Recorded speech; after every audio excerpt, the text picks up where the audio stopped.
Good afternoon, or good morning, I guess it's still at this point. My name's Jason Bauza. I'm the first selectman in the town of East Windsor. We're very excited to welcome the governor, the lieutenant governor, and the commissioner of DCF to East Windsor today. This is a facility that has made a meaningful impact in the town of East Windsor for a long time, going back to at least the 1930s when my own family were residents here.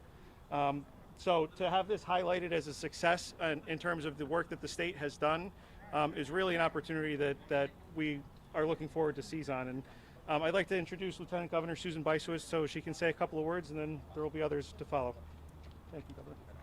Thank you so much, Jason.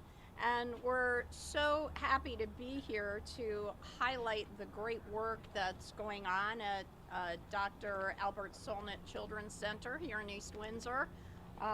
Every child is unique, and each child faces different challenges, and those challenges have gotten more significant during the pandemic. And it's up to all of us to make sure that every child has the opportunity to thrive. And so we are here today to see some of the learning opportunities and environments that nurture kids, particularly boys, between the ages of 13 and 17. And we had the opportunity to see how kids with complex needs learn new things, and particularly skills like the very sweet skill of making maple syrup. Very delicious, I have to say. The governor and I enjoyed it.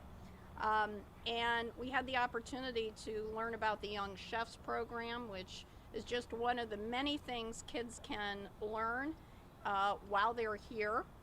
And I am very happy to give a shout out to the amazing DCF team led by our incredible Commissioner Vannessa Dorantes. Thank you so much, Commissioner, for the great work that you're doing for our kids. And speaking of amazing staff members, we had the opportunity to meet a staff member who saved a life by using the Heimlich maneuver to save a person who is choking. So this is an incredible staff that do great work for our kids.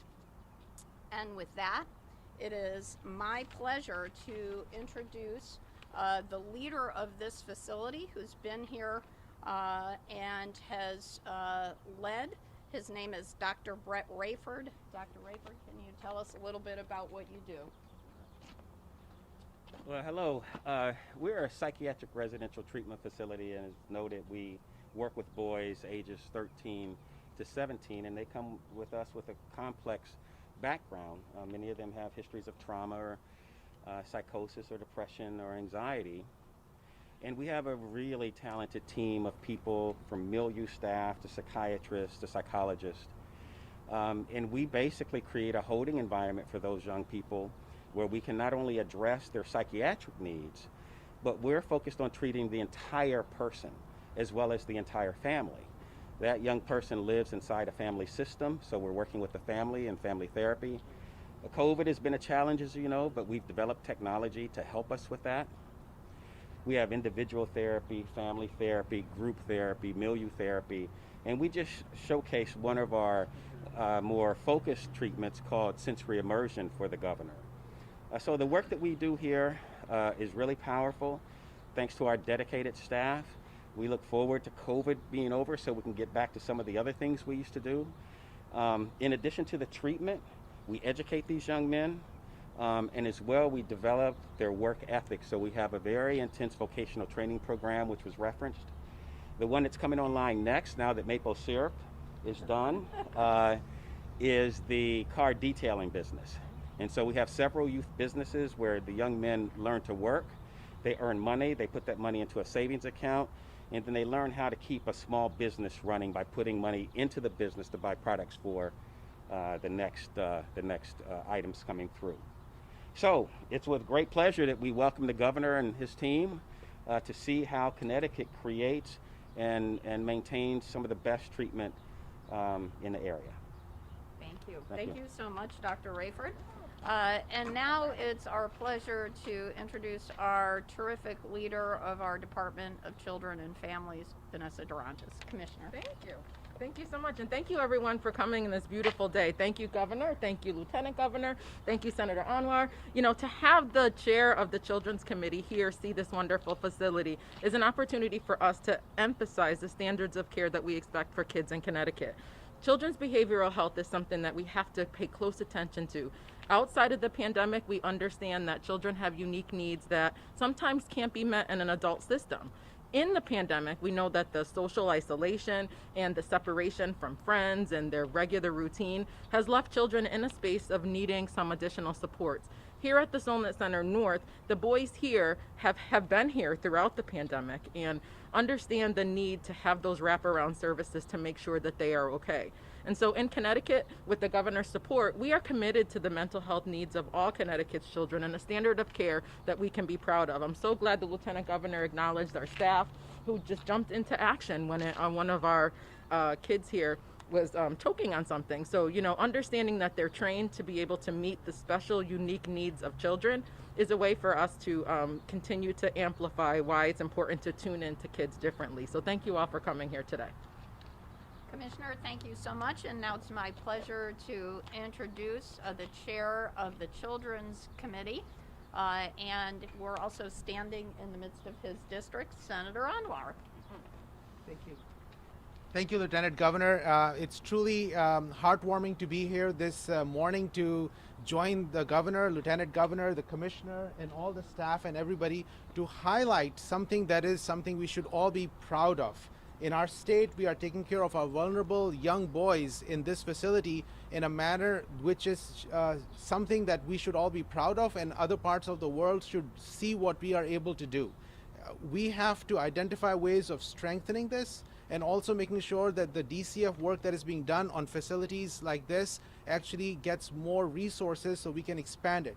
Everybody knows the challenges young boys and girls are having at this time in the pandemic era. We have a way to be able to address some of them. In some of the severe cases, there's a comprehensive strategy that is in place, and the well-being and their ability to be able to sustain themselves and have a job and opportunities is something that is so special that they're providing. So again, what a blessing to have this place being highlighted as a chair, as a co-chair of Children's Committee. This is something that we absolutely have to strengthen and work towards, and we cannot thank each and every person with DCF who's doing the good work that they're doing, especially Commissioner, your leadership, and the Governor, your leadership, and Lieutenant Governor, thank you for your work. Again, thank you for being here today. Thank you. Excellent. Thank you, Senator. And now it's my pleasure to introduce our Governor, Ned Lamont. I'll just say that Children's Center and rehabilitative therapy don't tell the story of what Susan and I just saw in there. Yep. I saw a place that says, we love you. It says to each and every one of these kids, you're special and we love you. And each one of you are special. We're going to find out what you love and give you that opportunity so you can shine. That's what I saw when I was walking around. I saw the kids were so proud that they were on their way to be champion chefs and loving it and describing their favorite food that they enjoyed. One of the kids are starting to do some car detailing, and they said, my black governor's car looks a little dull. They could maybe help bring a little pizzazz to it. And I took that to heart. Man, you ought to go to this sensory, what do you call it, sensory immersion room? Yes. I mean, I just, We need if one you of have those chairs. young men, kids, think about coming here, think about visiting, think about taking advantage of the incredible love, attention, and facilities that this offers. Connecticut loves its kids. Connecticut loves all of its kids. And Sal, I was reminded of that every step of the way. And by the way, Vannessa Dorantes is working her heart out every day for kids all across the state, and we're so proud that she's working with us. Okay, and we thank our media partners for coming. Any questions? Sure. How many boys are here now? We have approximately 23 boys here now. We have We have approximately 23 boys here, and we have a maximum census of 30. These are all DCF referrals, or are these kids who just have needs that can't be met elsewhere? It is both. Some are young men that are related to DCF, and others are referred from other parts of Connecticut unrelated to DCF. And could you just say your first and last name and title and spell it for us, please?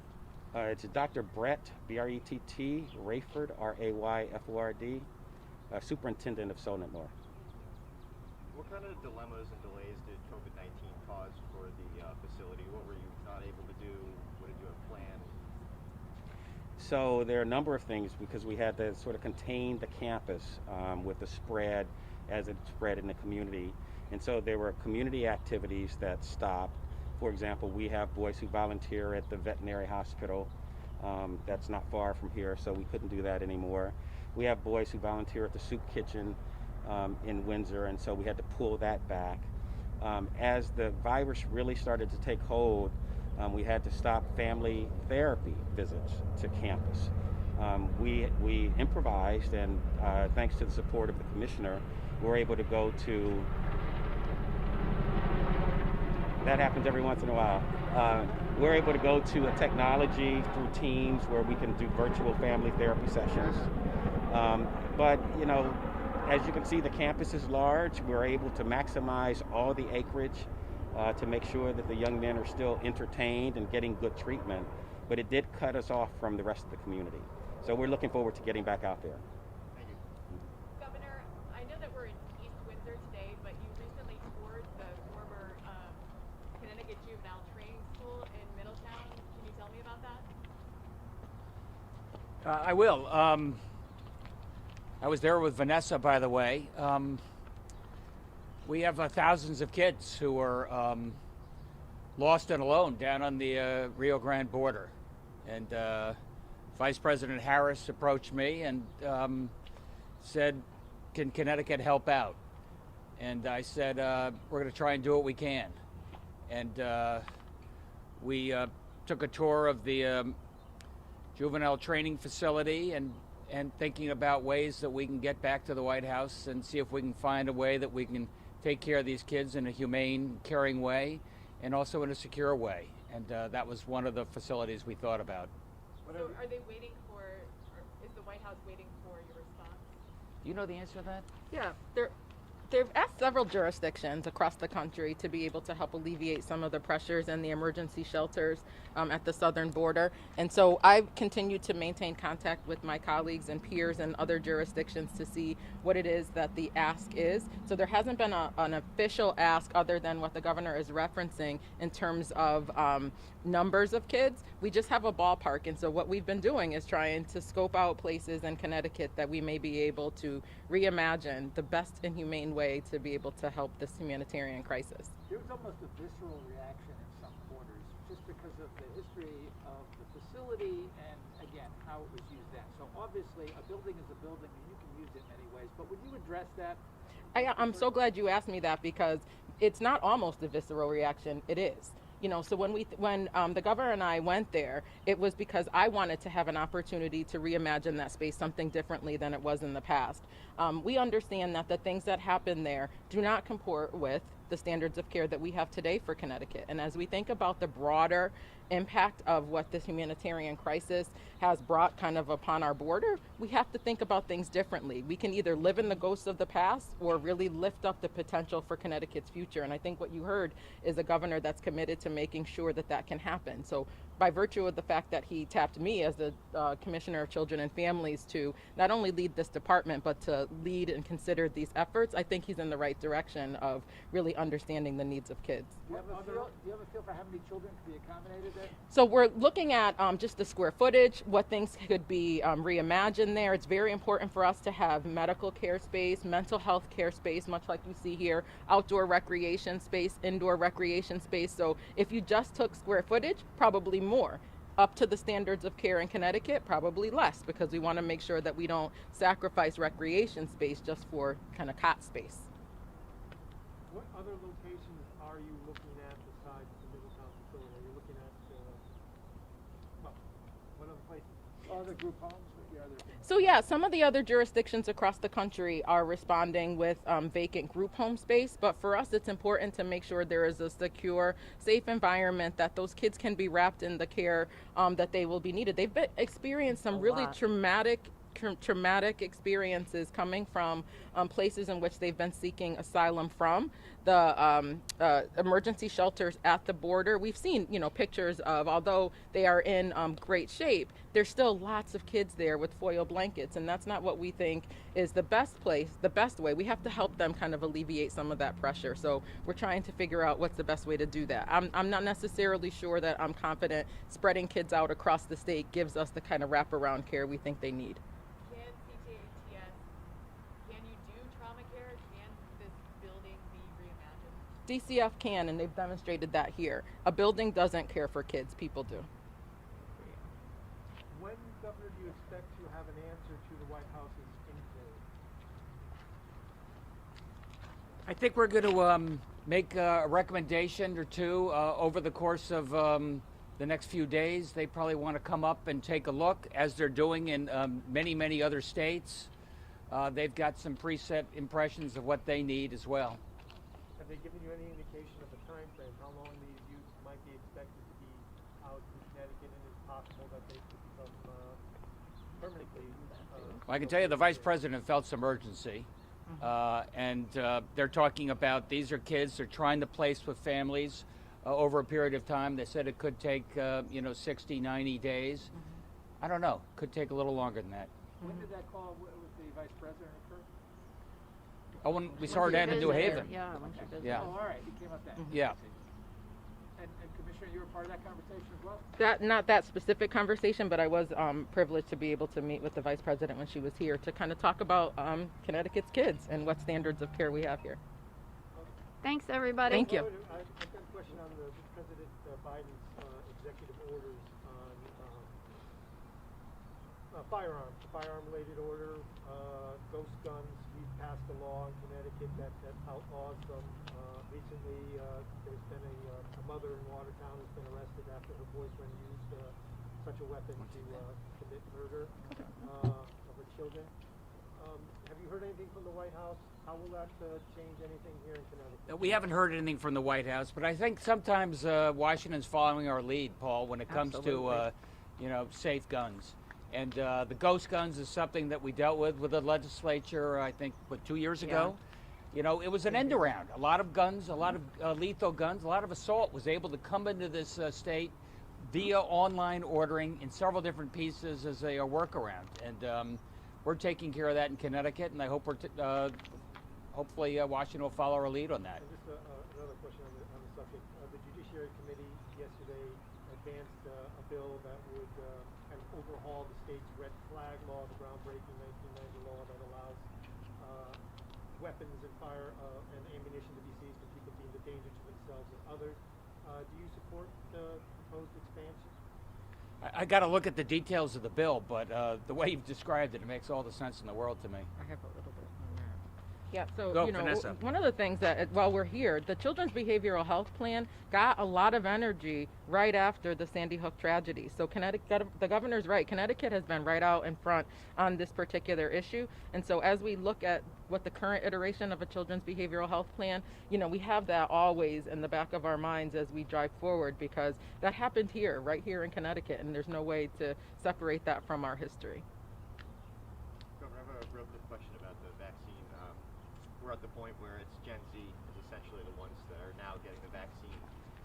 Wondering if you have a message for kids that are basically my age who are hesitant to get it. There's a lot of reports that this is the age group that is the most hesitant, and just wondering if you have a message for them. We're beating COVID here in this state and hopefully in this country because people are getting vaccinated, because the vast majority of our people over the age of 45 have gotten vaccinated. They did it because they knew it was the right thing to do for them. They knew it was the right thing to do for their community. And you're right. Now I have a special sense of urgency for young people. They sometimes call themselves the invincibles. You've got to get yourself vaccinated. It's the right thing to do for you and your community. Susan and I have gone to a number of vaccination clinics. Sometimes there are young people there. Wherever I go, I say, tell your friends, and tell your friends to tell their friends to come in and do this. Do this on a voluntary basis. Do it because it's the right thing to do. We've got the vaccines, they're available, and it's going to make a world of difference and make for a great summer, but only if you get vaccinated. And I'll just add to that my son is in that age group, and he's getting his first shot today, and I'm really excited about it. But it's really important that we vaccinate our young people, because we've got these 3 variants that are floating around and becoming more predominant in our state, and it's young people who are getting sick right now. So it's really important that everyone get vaccinated. And we have an effort to vaccinate all of our college students here in the state before they go back home. And that's really important, so we want to spread that message. Thank you. Thank you. All right, thanks Thanks, everybody. everybody. Thank you for having us. It's very impressive what you're doing. Very good. We have a shirt that we want to both of you to remind you of us, so you don't forget. Scott.